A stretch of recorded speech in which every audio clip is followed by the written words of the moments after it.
Hello everyone! Good morning, good morning! Welcome back to my vlog. Ayan, welcome po ang lahat dito sa aking munting channel. Kung bago po kayo dito, please like and subscribe. Ayan, tulungan niyo po ako na umangat din ang aking channel para sa aking dalawang anak at sa aking 4 na pamangkin. And, syempre, sa nag-iisa kong kapatid and sa aking mama at papa. So, ngayon ay umaga pa lang, mag-11 pa lang, ay maaga akong naggayak dahil exam ngayon ng aking anak, kaninang umaga, pang umaga siya. So, matatapos siya ng 11:30.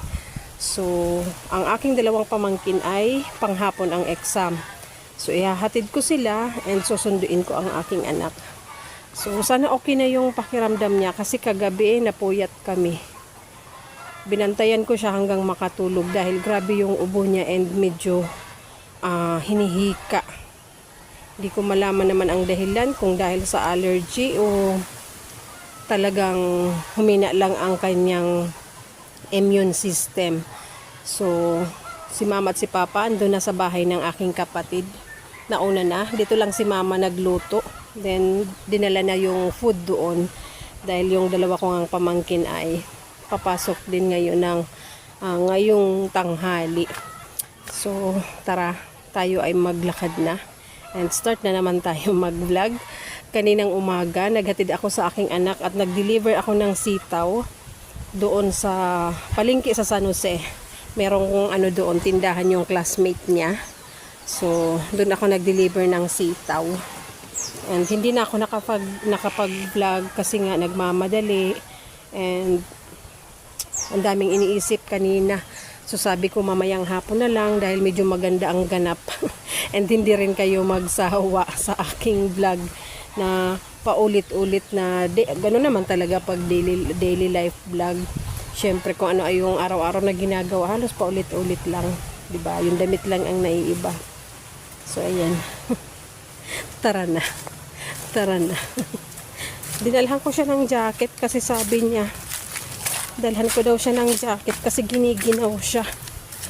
Yung hangin ngayon ay habagat na. Kanina kasi mula nung isang araw hanggang kanina yung hangin ay amihan. Malamig talaga yun.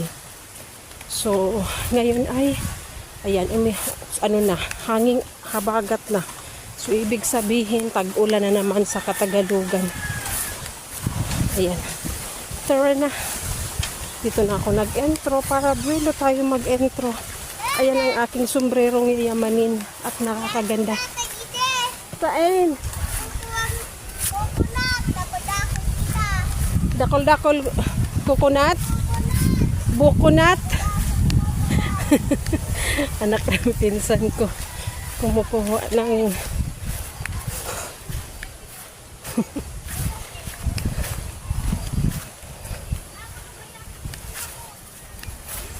Uy! Uy! Kisay ana.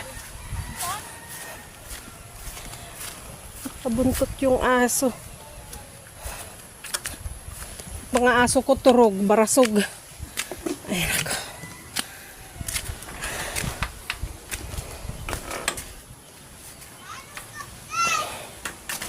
Ayan.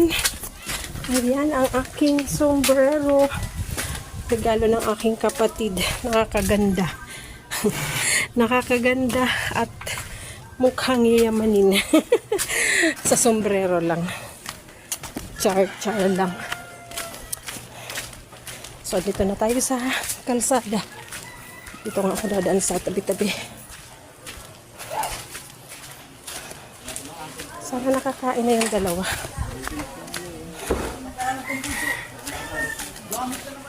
Mamaya, balik farm. Tatapusin ko yung tinatanim ko na sitaw. Hindi ko pa natapos. Oh, hindi ka pa tapos.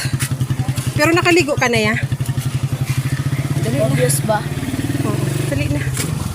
Na-open mo na sa account mo? Oo, may pumasok na nga na dollar ya. Basta, hintayin mo ko dyan, Liza.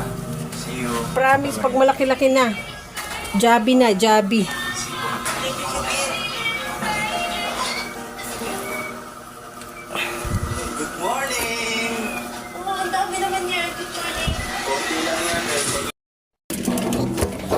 Ayan guys, maghatid. Ay, susi! Kuya, dali! Takbo! Susi! Nagchichirya pa, nagtoothbrush na. Yay, chat mo Sneaky. Pasiring na natin kami dyan.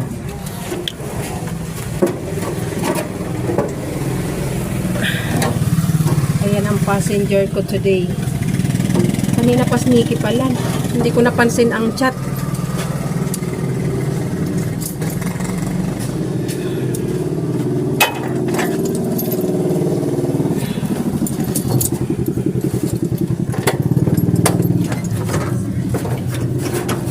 Ayan, let's go. Ay!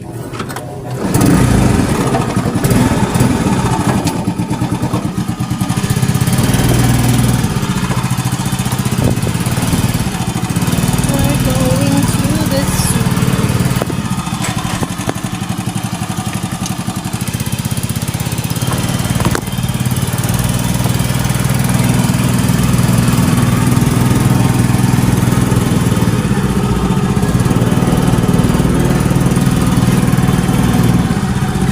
Hi guys! Ay, Bunso!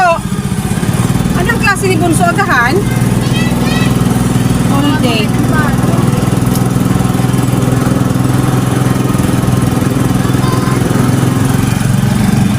Ako po, ate ay.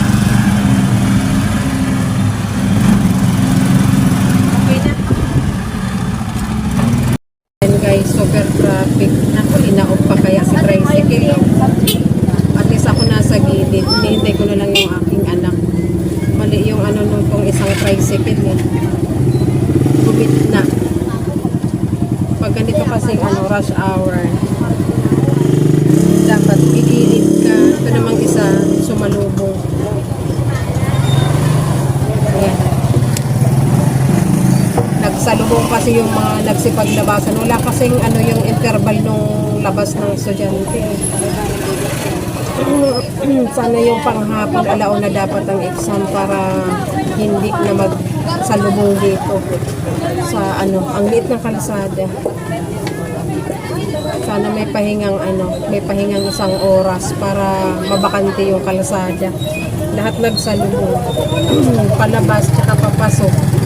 Eh, may mga service. Ito namang iba, double parking na. Kabilaan yung mga ano, park ng motor na dapat one side lang. So dito na lang ako maghintay sa aking anak. Yung dalawa kong pamangkin nandun na, bumaba na.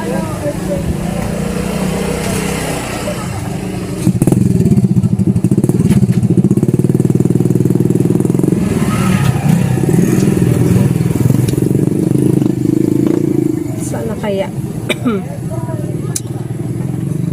pag hindi pa okay yung ano nun, pag hinihika siya, pag hinihika pa rin siya, papacheck up ko siya, pero papakainin ko muna kung saan niya gusto, kung sa Crispy King or sa Kinalas.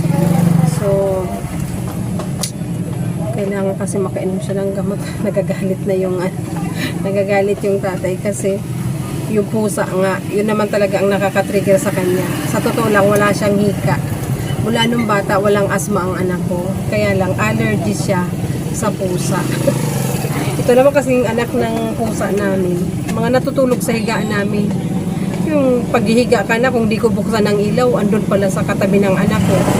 Minsan, maupuan mo, andun pala sa higaan ko. Kaya, sabi sa akin, alisin yung pusa. So, ipapamigay ko yun. Mamaya ipopost ko sa Facebook kung sino gusto mag-alaga. Pero gusto ko yung mag-aalaga. No? Yun talagang love nila ang pet na pusa. Kasi yun may lahi. Half Siamese, half Persian. Yung aming pusa. So, sanay siya sa tao na clingy sila. Tsaka cat food nga ang kinakain. Kaya gusto ko yung mag-aalaga. Yung mahal talaga. Mamahalin sila. Kasi nga, may gastos yung pag-aalaga doon. May gastos yung pag-aalaga sa pusa.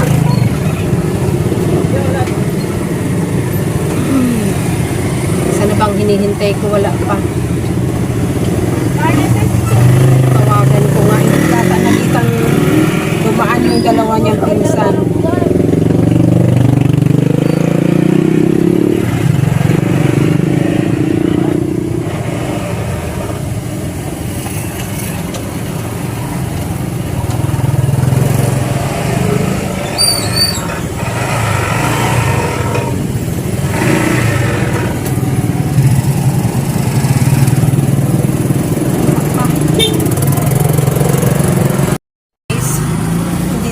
kakain dito. Nag-take out na lang ako ng para sa kanya and sa bahay nakakain. So tara, hindi na ako nakapag-vlog doon kanina pag ano namin. Kasi traffic nga. Ang hirap mag-vlog ng siksikan. So kami ay uuwi na.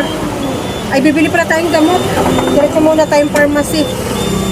So, diretso muna kami ng pharmacy at bibili ng gamot.